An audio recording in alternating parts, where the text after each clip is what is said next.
কখনো কখনো শহরের কোলাহল আমাদের ভেতরের শব্দগুলোকে ঢেকে দেয়। ঠিক তখনই মানুষ খুঁজে ফেরে একটু নীরবতা, আর সেই নীরবতার ঠিকানায় আমরা চলে গিয়েছিলাম ভোলা। এই ভ্রমণটা শুরু হয়েছিল কোনো পরিকল্পনা ছাড়া, শুধু একটাই ইচ্ছে, কয়েকদিন প্রকৃতির কাছে ফিরে যাওয়া। লঞ্চ যখন নদীর বুক দিয়ে চিরে এগিয়ে যাচ্ছিল, চারপাশের জল আর আকাশ, মনে হচ্ছিল সময় যেন ধীরে হাঁটছে। এখানে ঢেউ তারা দেয় না, কেউ জিজ্ঞেসও করে না কত তাড়াতাড়ি ফিরব। আমাদের যাত্রা শুরু হয়েছে সদরঘাট লঞ্চঘাট থেকে। আমরা রাতের ভোলার লঞ্চে উঠে যাই এবং ওঠার পর আমরা পুরো লঞ্চটা ঘুরে ঘুরে দেখছিলাম এবং চারিপাশে যে লঞ্চগুলো আছে বরিশাল থেকে শুরু করে অন্যান্য জায়গায় যায় সেগুলো একটু ঘুরে ঘুরে দেখছিলাম। এবং এটা হচ্ছে আমাদের কেবিন। আমরা এখানে 3 জন ছিলাম, আমরা 3 ফ্রেন্ড, তিতাস আর তুহিন। ওরা 2 জন বসে আড্ডা দিচ্ছিল, আমি ঘোরাঘুরি করছিলাম ভিডিও করার জন্য, যদিও ভিডিও করার প্ল্যান ছিল না, জাস্ট একটু কিউরিয়াসভাবে একটু জাস্ট কিছু শর্ট রাখার জন্য। আর দেখতেই পাচ্ছেন কত ছোট্ট একটা রুম, এখানে 2 জন থাকতে হবে। আর রাতে আমাদের জার্নি স্টার্ট হয়ে গেল সদরঘাট থেকে এবং এখান থেকে আস্তে আস্তে করে আমরা চলে গেলাম ভোলার দিকে। সারাটা রাত খুব ভালো কেটেছিল আমাদের। লঞ্চের ছাদে অনেক আড্ডা দিয়েছি, অনেক গল্প করেছি। আর রাতে যখন কোনো কিছু ভালো লাগছিল না তখন আবার কেবিনে গিয়ে বসেছিলাম।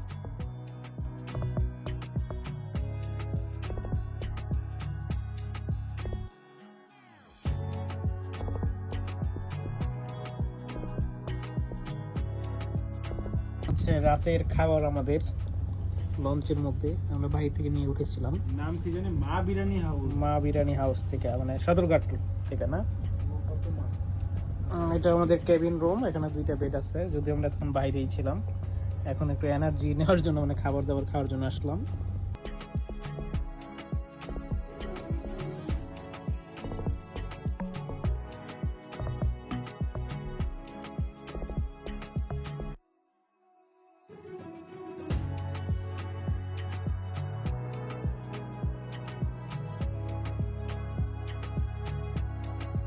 ওকে, ফাইনালি আমরা ভোলা চলে আসছি। নাম ভুলে গেলাম, মঙ্গল শিকদার। আর ওই যে দেখা যাইতেছে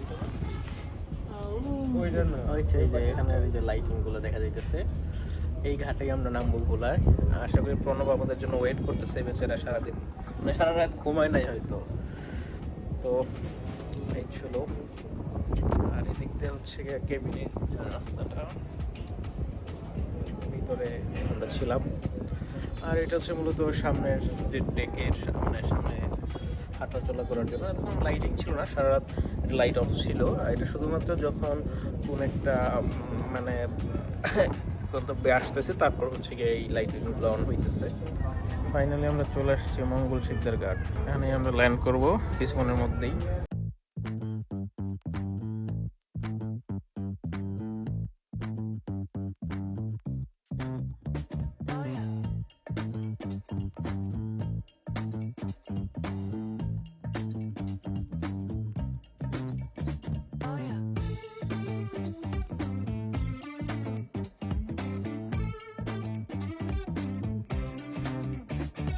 ওকে, finally we meet with Pranab at Bhola. ভোলার বাতাসে একটা আলাদা গন্ধ আছে, নদীর জল, কাঁচা মাটির গন্ধ আর গ্রাম বাংলার চেনা শান্তি। রাস্তার পাশে নারিকেল গাছ, দূরে চর আর মাঝে মাঝে হাসি মুখের মানুষ। ফাইনালি আমাদের যাত্রা শুরু হইল ভোলাতে আমাদের ড্রাইভার প্রণবের সাথে।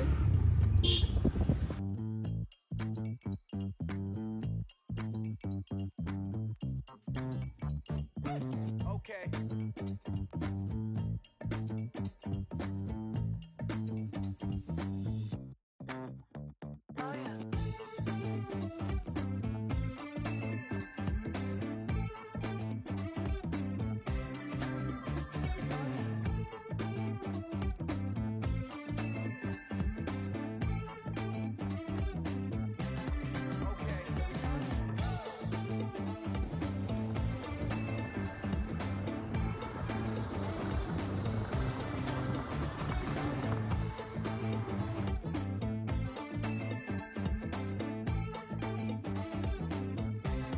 দ্যাট আমরা হচ্ছে গিয়ে ভোলাতে হচ্ছে গিয়ে বাইক রাইড করে প্রণবের বাসায় যাচ্ছি। আর এখানে হচ্ছে যে বিষয়টা আমি দেখতে পাচ্ছি, চারিদিকে একদম কুয়াশা। ঢাকার মধ্যে কিন্তু এখন পুরো গরম পড়ে গেছে।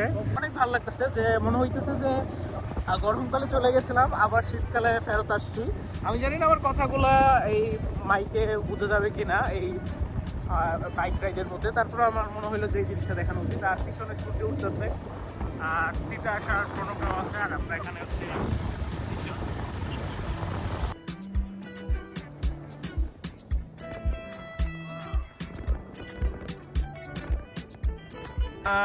জোস একটা ভিউ।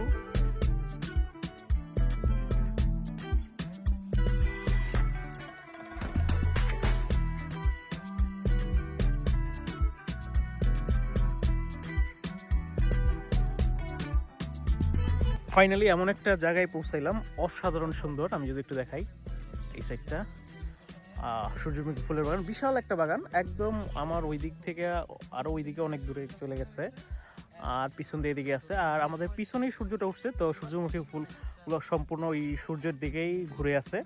তাই আমি আর কি সূর্যমুখী ফুলের মানে ফ্রন্ট সাইডটা দেখাইতে পারছি না, যেহেতু আমাদের সূর্য পিছনে সবাই আছে। সবাই একটু এখানে দাঁড়ায় গেছে, সূর্যমুখী ফুলের বাগানের সাথে ছবি তুলতেছে। আমিও কিছু ছবি তুলে নিলাম, আর ভাবলাম একটা ভিডিও করে নিই, যাতে করে আপনাদের সাথে শেয়ার করতে পারি, আপনাদেরকে দেখাইতে পারি। যদি এরকম ভিডিও করার কোনো প্ল্যানিং ছিল না, আসার সময় কোনো ভিডিও করা হয় নাই, বাট এখানে আসার পর মনে হলো যে একটা ভিডিও করতেই পারি। এত সুন্দর একটা জায়গায় এত সুন্দর একটা ভিডিও না করলে আসলেই মানে খারাপ লাগবে। এটা সবাইকে যদি দেখাইতে পারি, আশা করি সবার ভালো লাগবে, আমার ফ্রেন্ড সার্কেল যারা আছে বা আমাকে যারা ফেসবুকে ফলো করে।